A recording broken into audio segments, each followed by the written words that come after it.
Stress actually क्या है? Stress एक बॉडी का एक्सपीरियंस है जब वो कोई भी चेंजेस फील करती है, जैसे मेंटल चेंजेस, फिजिकल और इमोशनल चेंजेस जब फील करती, और जब उसको अडेप्टेबिलिटी के वजह से जो केमिकल लोचा चलता है अपने बॉडी में, उसको बोलते स्ट्रेस।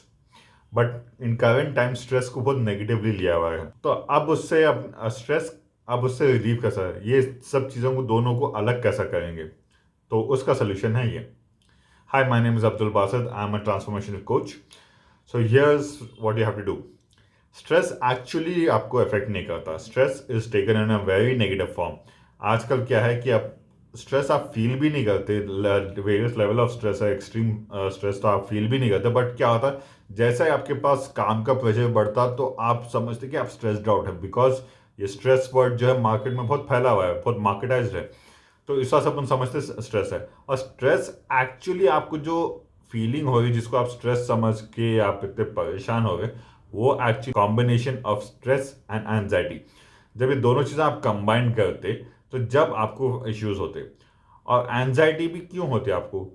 एंजाइटी जब होती जब आप फ्यूचर के बारे में बहुत ज़्यादा सोचते कि ये क्या होगा आगे, अभी जो मेरे को टारगेट मिला मैं टारगेट को अचीव कैसे करूँगा, या अगर मेरे पोर्शन से एग्जाम्स आ गए, एग्जाम्स का मैं कैसा प्रिपेयर करूँगा, इतना बड़ा पोर्शन है। और अपने पास एक चीज़ ये है कि अपने को बचपन से ये एंजाइटी की इश्यूज डाले हुए फीडेड है अपने अंदर, क्योंकि जैसे बुक्स आते हैं आपका एडमिशन होता है, और जैसे आपके पास बुक्स आते हैं आपको पेरेंट्स बोल देते हैं देखो इतने ज़्यादा बुक्स आ गए, अब आपको उतना कवर अप करना है, उसको अच्छा पढ़ के आपको कंप्लीट करना है वक्त से पहले।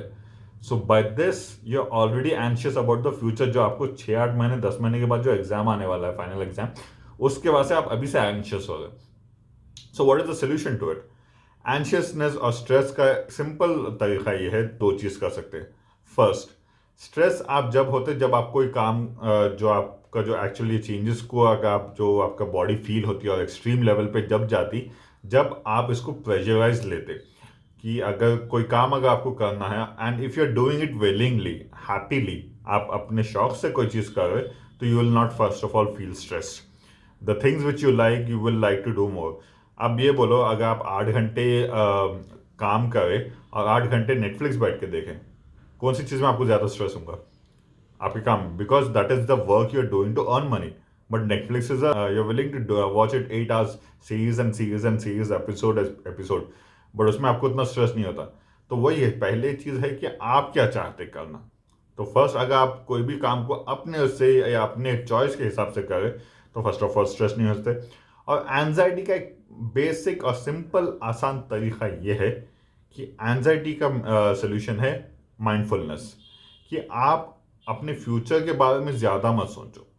पहले जो आपके हाथ में काम है उसके बारे में फोकस करो, उस पर फोकस करो कि आप इसको कैसे करेंगे। आप जो पल है उसमें रहो, be conscious, be mindful about your current situation and work towards it.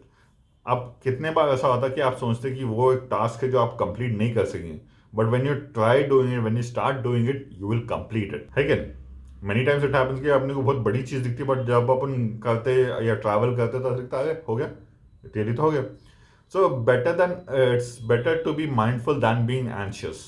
तो अपने जो प्रेजेंट मोमेंट में जो है आपके पास उसका माइंडफुल रहो, प्लान करो, या कोई भी तरीके से आपका वर्क डिवाइड करके काम करो, तो आपका चीज़ें हल हो जाएंगी, तो आप ना स्ट्रेस फील होंगे ना एंशियस फील होंगे। अगर फिर भी आपको एंजाइटी होगा या स्ट्रेस फील होगा, जिसकी वजह से आपके बहुत से चीज़ेस चेंजेस की वजह से आप फोकस नहीं कर पा रहे, आपके हेल्थ इश्यूज हो रहे, आपके फूड हैबिट्स पे इश्यूज अफेक्ट होगा, तो मैं सजेस्ट करूंगा कि आप कोई प्रोफेशनल को सजेस्ट कंसल्ट करो, या मेरे को डीएम करो stress, and I will connect with you.